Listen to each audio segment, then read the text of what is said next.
Salut, ici Maps!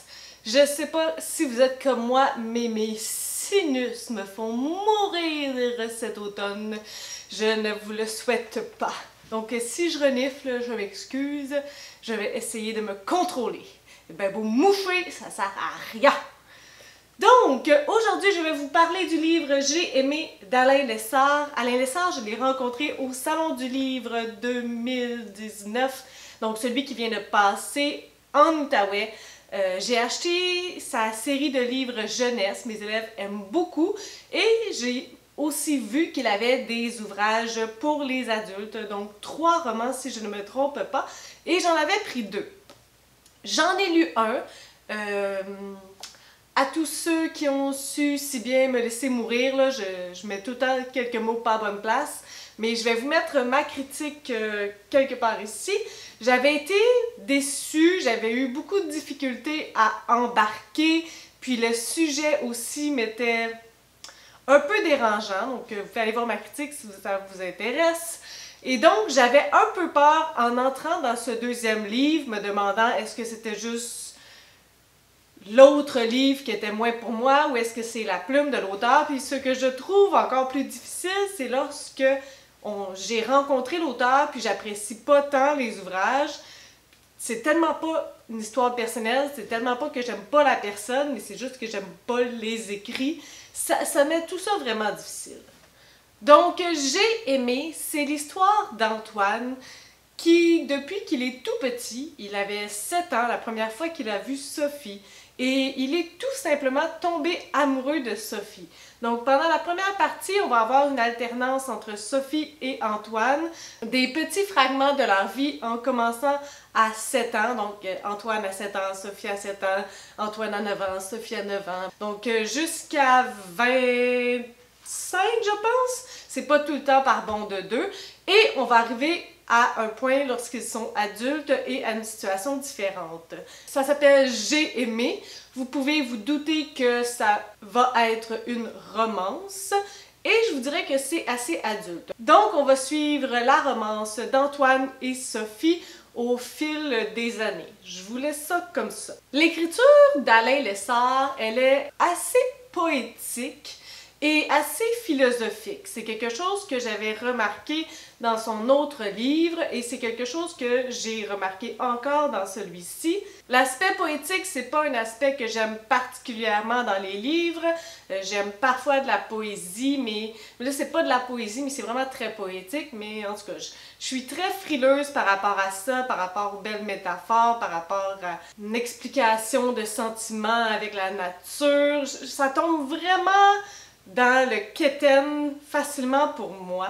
Et les passages philosophiques, ça aussi, ce ne sont pas mes passages préférés, ce ne sont pas mes manières préférées d'aborder certaines thématiques.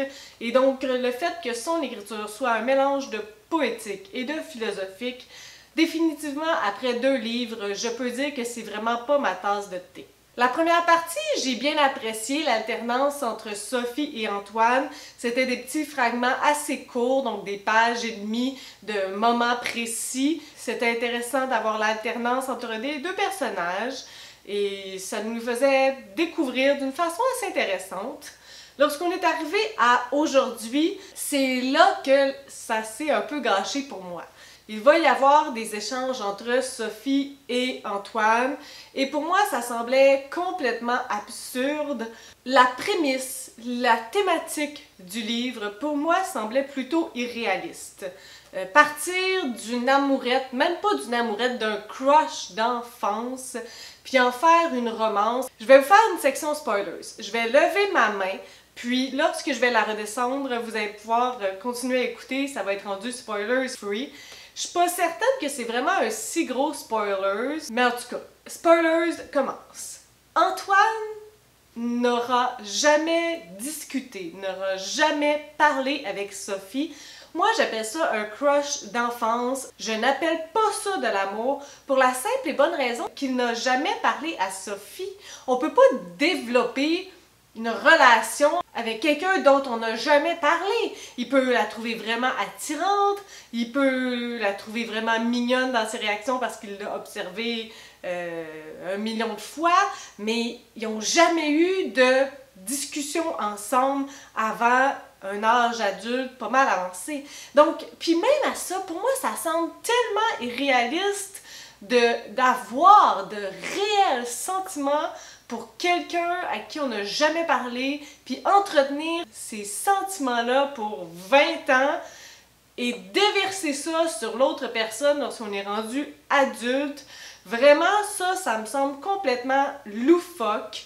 J'ai pas aimé ça, je comprends pas, ça se peut pas. Si les deux ils s'étaient parlé lorsqu'ils étaient jeunes, puis ça avait comme pas abouti parce qu'ils avaient un certain âge ou pour X, Y raison, peut-être. Mais le fait qu'elle n'était même pas au courant de son existence, j'aime pas ça, j'aime pas ça, j'aime pas ça. Je suis peut-être même pas capable de le verbaliser, mais toute la prémisse de l'histoire de la romance, ça m'a vraiment dérangée. Maintenant, je parle sans spoilers. Je me suis libérée du poids sur mon cœur. Donc, je disais que la prémisse me dérange un peu. C'est une romance un peu particulière, puis il y a des choses qui m'ont dérangée quant à la terminologie de aimer, quant à la terminologie d'avoir peut-être un crush, quant au fait que de l'amour, ça a besoin d'être deux personnes qui ont des sentiments mutuels et non juste une personne envers l'autre. Donc tout ça, ça m'a vraiment choquée, puis la façon qu'ils se sont abordés lorsqu'ils étaient adultes, la façon que ça s'est fait, les échanges entre les deux personnages, comme, il y a personne qui se parle comme ça se peut pas. C'est Antoine, je sais, qui te l'a dit, mes papillons. Quels papillons? Ceux dans mon ventre. Merci de me donner l'occasion d'entendre ta voix. C'est à moi de te remercier. Je suis gênée de t'avoir quasiment supplié de m'appeler. Cela dit, je ne le regrette pas. Ça fait comme, je sais pas, ça fait fake, ça fait superficiel, ça fait pas réel, je sais pas. Ça m'a vraiment dérangée. Par contre, je dois dire que la finale m'a satisfaite. Plus je lisais, puis plus je me disais, il faut que ça termine comme ça, sinon je vais péter un solide câble.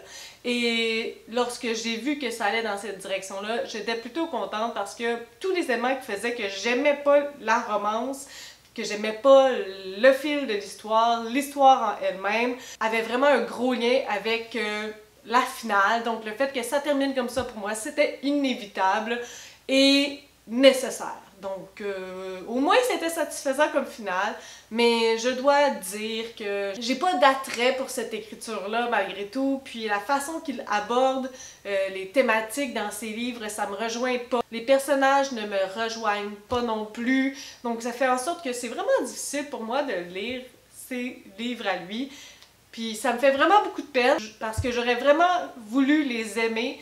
Mais autant qu'on choisit pas nos coups de cœur littéraires, autant qu'on choisit pas ceux qu'on n'apprécie pas tant que ça non plus. Ça vient du cœur, ça vient de la tête, puis lorsque les deux sont pas en accord ou aiment pas ce qu'ils vivent, ben ça finit comme ça. Donc, tu sais, oui, parfois il y a des moments que mon petit cœur il a ressenti quelque chose, mais on dirait que le rationnel reprenait beaucoup trop sa place rapidement, puis j'arrivais pas à me laisser aller, j'ai pas embarqué dans les personnages, dans leur histoire, j'ai pas vraiment eu de sympathie pour eux non plus. Je trouvais ça juste irréel pour moi, la façon que tout s'est déroulé et la thématique abordée. Donc malheureusement, je suis désolée, c'est comme ça, puis je suis choquée ça. Sur ce, si vous avez des suggestions, des critiques, des commentaires, n'hésitez pas à le faire en dessous de ma vidéo. Je publie des vidéos à tous les 3 jours. Si vous aimez cette vidéo, n'hésitez pas à mettre un petit pouce ou à vous inscrire à ma chaîne. Et sur ce, je vous souhaite de bonnes lectures. Je serais due, là. Je serais due.